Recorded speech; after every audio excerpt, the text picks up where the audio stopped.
Hello and welcome to You Are Loved. I'm your host, Sarah McCormick, and I'm so glad that you're with us here today. Today, I'm going to talk about my husband. I find that I learn the most when I listen to a story. And I'm very big on analogies. So when I listen to a story, I figure out how it relates to my life. So that's why I'm going to tell you about my husband. So I'm going to start at the very beginning when we first met. So Randy and I met in freshman English class. It was second semester of our freshman year, and we were both in the same English class. It was in the basement of one of the buildings, and our college had been around since 1899, so some of the buildings were really, really, really old. And they were built very interestingly, I might say. So English class was in the basement of one of the buildings, and it was a short and wide room. It actually reminded me a lot of my freshman in high school geometry class, where they had made the room shorter because they decided to put a hallway in. So the room was not very deep. We could only fit, I think, 2 rows of desks, but it was very long. So we're in the basement, and I think we actually had 3 rows of desks in this room, but they were probably 10 to 15 deep down the rows because the door was on the side of the room. And I, having Crohn's disease, always picked a seat near the door. So I sat like second row, 2 seats in. Randy sat front row all the way in the far corner. I don't know if he was bad or what, but that's where he sat. So our first day of English class, we go around the room and we introduce ourselves. He goes, "Hi, I'm Randy McCormick, and I play lacrosse." We had to say something interesting about ourselves. So I think I was honestly the next person after him because of how she went around the room. And I said, "I'm Sarah Wilkie," because that was my maiden name. "And I'm a firefighter, EMT, and VRT. So I can run into burning buildings, cut people out of cars, and save their life." Because that was something that was really important to me. Back then, I grew up in a firefighting family, and that was how I identified myself as different from other people. Well, that really interested him. He had kind of bounced around a couple of different majors before he decided on criminal justice. So the first thing he ever said to me, it was probably February, and it was snowing outside. We were in Pennsylvania, so snow was very common. He catches me after class and goes, "I love when it snows because snow means fire calls." And I turn to him and I say, "I don't like being cold. I hate fire calls in the snow." Oblivious me. And he's like, "Oh, okay." Went along our merry way. And then a little bit later, he found some more courage and he goes to me, "Hey, I just bought a Minitor off eBay and I've got E-Town Fire and Northwest EMS's crystals in there." So for those of you who are not familiar with how pagers worked in the good old days before we had all of this amazing technology, instead of being able to program the radio to open or go off when a certain frequency is hit, you used to have to buy frequency crystals. So you put these crystals in the pager, there was a spot for them. And then when a certain tone went out over the radio, if it matched the frequency of the crystal, it would open up the radio and you could hear what they were transmitting. So he goes, "Do you want to come see my Minitor? I've got crystals for Northwest EMS and E-Town Fire," which were the fire department and ambulance squad right near the school. I'm like, "Okay, sure, fine, whatever." Like he's not going to let this go. Okay, fine, whatever. So he brings the pager out and he shows me and I'm like, yeah, that's a minute or two. Cool. Can I go now? I was like not the nicest person, but he didn't give up. So that was probably in April that he tried again. So it'd been like 2 months. And then the semester was over and we went home. I was also dating someone at the time from the local fire department. So it's kind of one of those things where it was like I was seeing someone, so he was just trying to get to know me. Well, the semester was over. I went home. My boyfriend at the time ghosted me before ghosting was even a thing.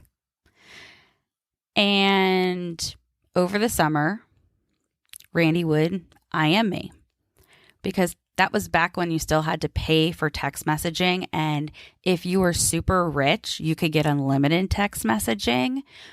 But mainly we just communicated through AOL Instant Messenger.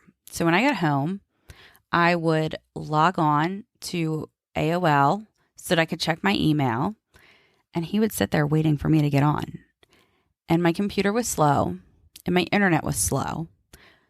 So I would log on and all of a sudden I would hear ping, ping, ping, ping. My mom remembers me going, Randy, just leave me alone. I just want to check my email. So we had talked over the summer when he was able to borrow Wi-Fi from the neighbor. He had to I remember he showed me the one time I went to his house.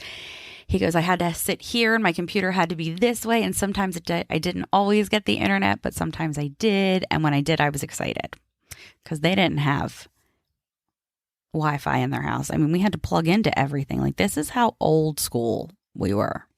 So I had to go back to E-Town for something. And I agreed to meet him at the firehouse to show him around because I was a member of the local firehouse. So we met there, showed him around, everything like that.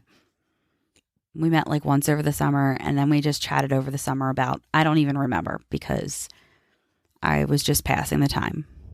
And then sophomore year started and we were actually in the same dorm. So I was in the same dorm all 3 years that I lived on campus. And he was in 3 different dorms all 3 years. He stayed on campus. So the first year he was in Brinzer, which wasn't that far from Founders, but still wasn't the same building. And then sophomore year, we were both in Founders. That year, we both took statistics. I had Dr. McDevitt, who was a literal rocket scientist, okay? He left NASA to come teach college math. My husband, on the other hand, had an adjunct professor who was the definition of ditzy blonde. And I'm allowed to say that because I am blonde. During their final, because it was first semester and snow is common in Pennsylvania, during their final, the professor kept saying, oh, look, it's snowing outside. Oh, no, it stopped. Oh, look, it's snowing outside. And everybody in the class is going, please stop talking. We are trying to take an exam. One of the girls that was in my calc class was also in Randy's stat class, and she was super smart. She was really, really good at math. And the professor had given them a proof to solve, an equation to solve. And she had 15 different sheets of paper. She finally went to one of the other math professors and they said, this is an unsolvable problem. You actually cannot solve this problem. It was some type of integral or something like that. So she takes it to the stats professor and goes, I can't solve this problem. I took it to the other math professors and they said it's an unsolvable problem. And she goes, oh, it could be. I don't know. I didn't try and solve it. So needless to say, she was not the best at what she was doing. I don't remember a whole bunch of sophomore year except for a few things.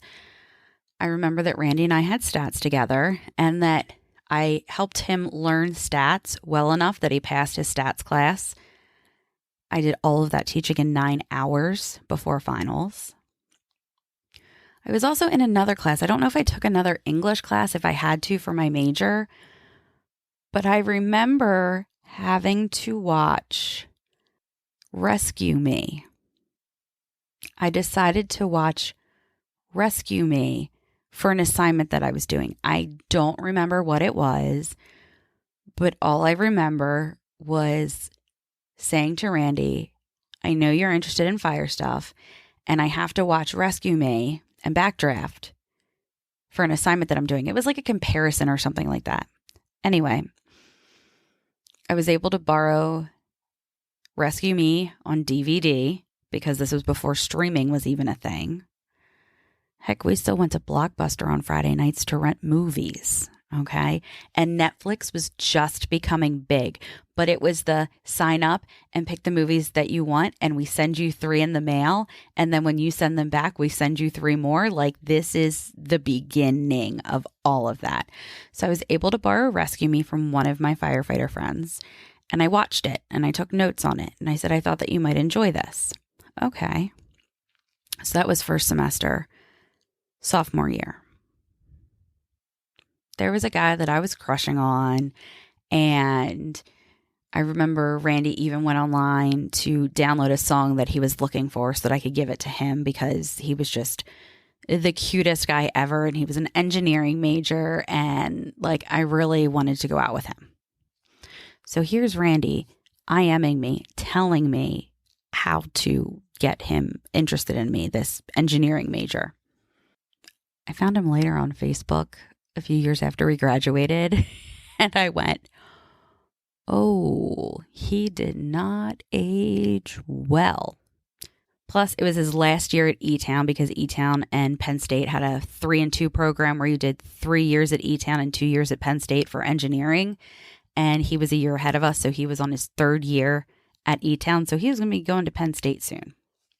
At some point in time in there, Randy was kind of seeing someone, and then they broke up, and she took it really, really, really hard, and they weren't even extremely serious. I knew who she was because sometimes when I would come over to visit Randy, she would be in his dorm room, and I would just say hi, and I'm like, okay, whatever, just here talking to my friend, because by that point in time, we were friends. And then one night, I get a phone call from him, because that was back when you talked to each other on the phone. And he goes, can you come outside? I need your help. What do you need? We can't find my ex-girlfriend, whatever you want to call her. I don't want to use her name. We can't find her. Okay. I'm kind of worried about her. She's not extremely stable. Okay. So I get in the car. His roommate's in the car. His roommate's girlfriend is in the car. His roommate's girlfriend happens to be the roommate of this girl that we are looking for. So they're driving around campus trying to look for her. And our campus is not very big. I'm like, did you check her dorm room? Roommate's girlfriend goes, yeah, she's not there. Okay, did you check with her friends? And we're just driving around campus. And I finally say, can somebody go to campus security? Because I really don't think that she's going to want to see any of us. Okay. You just broke up with her. You're her roommate and she's mad at you because you're dating his roommate. Okay. And she doesn't want to see me because I'm the reason that all of this is happening. So can we please go to campus security? So Randy finally goes into campus security and talks to them. And then they found her.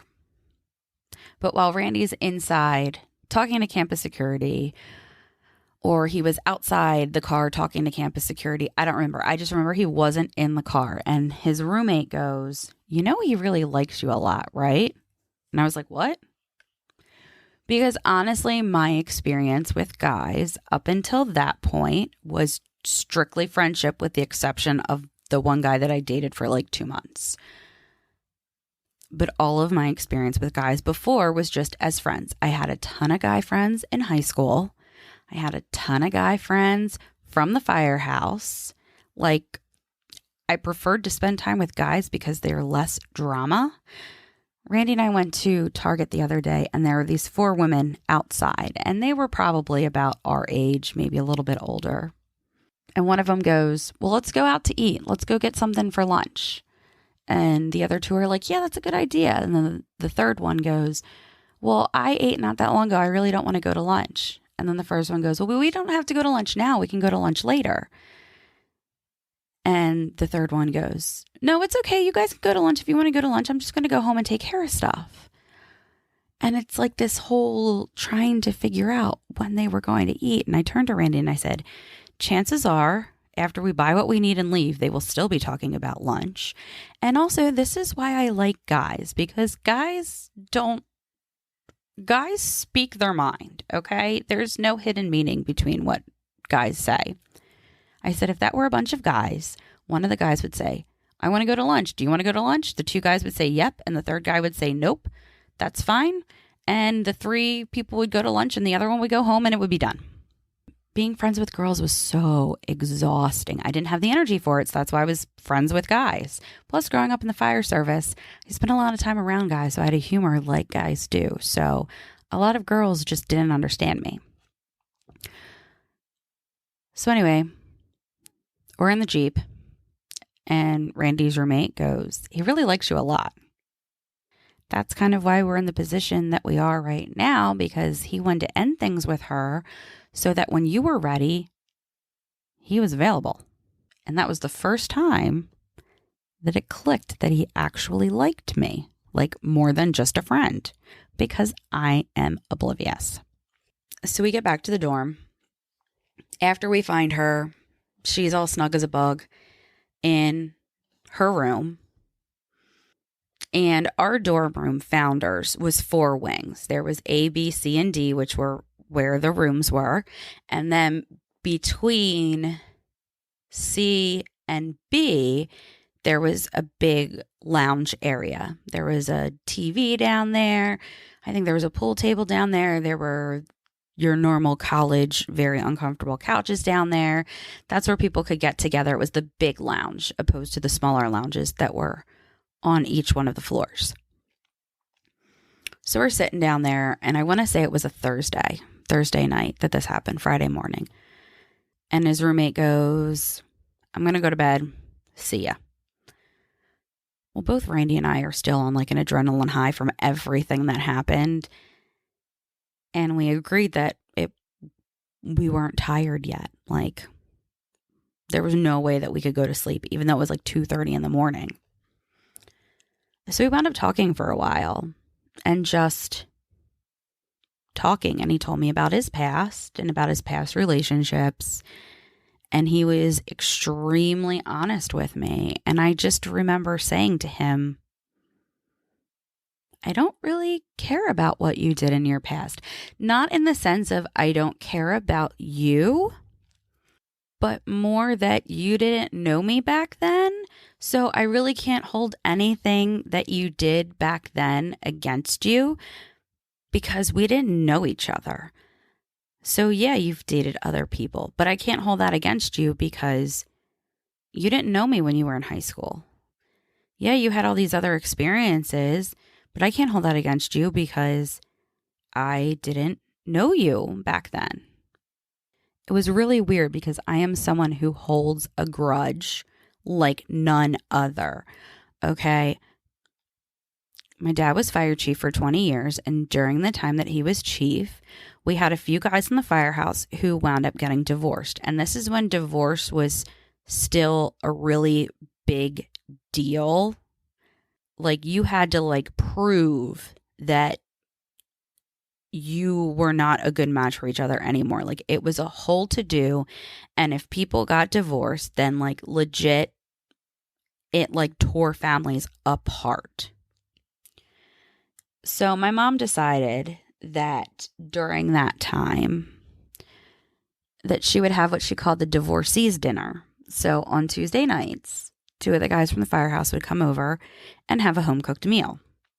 One of the guys who would come over, his birthday is 2 days before mine. And one year I had to share a birthday cake with him. My mom goes, it's his birthday. Your birthday is in 2 days. We're going to celebrate both of your birthdays today on his birthday or something like that. To this day, I still will not let it go.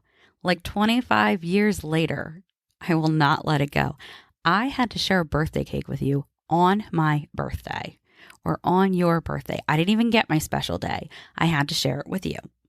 So for me to say it doesn't bother me what you did before you knew me was really, really big for me because there were people that I had gotten close with before, and it bothered me what they did before. But it didn't bother me what he had done before. And I was like, okay, this is really interesting. I know that you like me because your roommate told me. And I think that was the first time I really ever had someone say he likes you and it click. Because to me, I looked at it as we are at that age where like this could really be a thing. So I didn't date much in high school because my studies were my focus. And I also had a different take on dating than most people did. I even told Randy this before we started dating. I said, I date to marry. So if you don't see this ending in marriage, I don't see any point in us going any further than this. Freshman year of high school, I had a 23-hour boyfriend, okay? His name was Cliff, and it was one of those, he really likes you, okay? So the way that our class was set up and the way that they did it in our school is sometimes you had split periods. So you would go to the class for half an hour, then you would go to lunch, and then you would come back and you would finish the class. So there was one day where they were like, my friends go, Cliff really likes you. So it was the second half of the period, the after lunch period. And we're in the library and he's talking and he's like, do you want to be my girlfriend?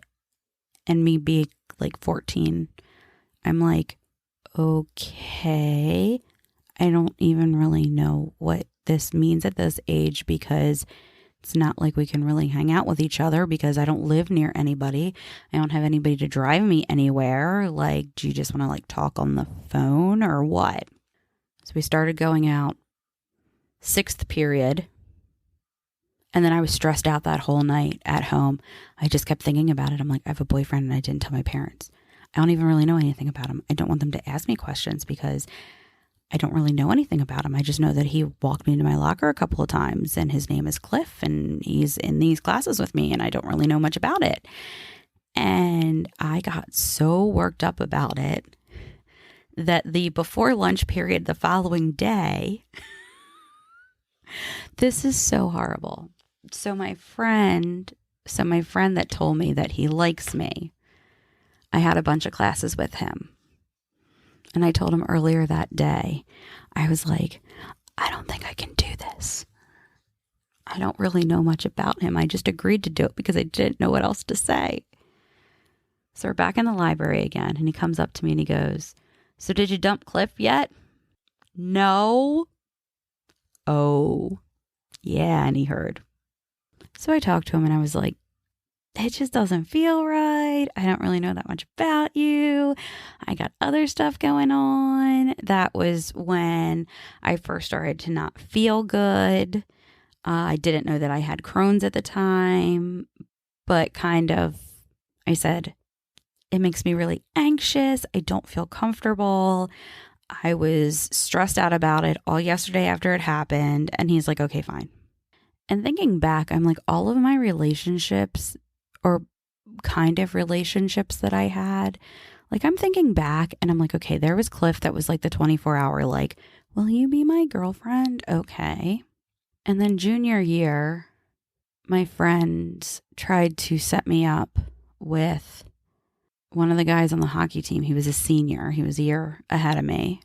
And one of his friends I was really, really good friends with. And I actually had a crush on this friend for like the longest time. We had been going to ice hockey games to support the ice hockey team because we were friends with a lot of the guys on the ice hockey team. So my friend Steph and I would bake cupcakes and then we would take them to the hockey game. And then after the hockey game, we would give them all their cupcakes. We would put their numbers on them and all of this. It was like this huge thing that we did. We went to the ice hockey games. We made shirts and everything. And I remember my friend calling me the one night after they were done hockey practice. And he's like, hey, I'm going to give the phone to Brett. And I was like, why? Well, he wants to talk to you. I don't want to talk to him, but he really likes you. Okay, fine. So it's like another one of those, like, he likes you, so talk to him. I don't even know if we were official boyfriend, girlfriend. I know we had the same lunch period, but we didn't eat together. And that he would walk me to my class after lunch. And like, I remember him putting his arm around me like once. And we were supposed to go to the movies to see one of the Santa Claus movies because it was out. And I had just gotten my period and I didn't feel good and I didn't want to do it. And like, then that just like ended. So I'm like, I don't even know if we were officially going out. Maybe I should text my friend and be like, hey, do you remember back when you were a senior in high school? Were we ever really official or not? Because unfortunately, I can't ask him because he passed away about 10 years ago. But I should ask my friend, do you remember when this happened? Were we ever official? Because I don't really remember. I remember the guy who I was mad at because I had to celebrate my birthday with him, the divorcee.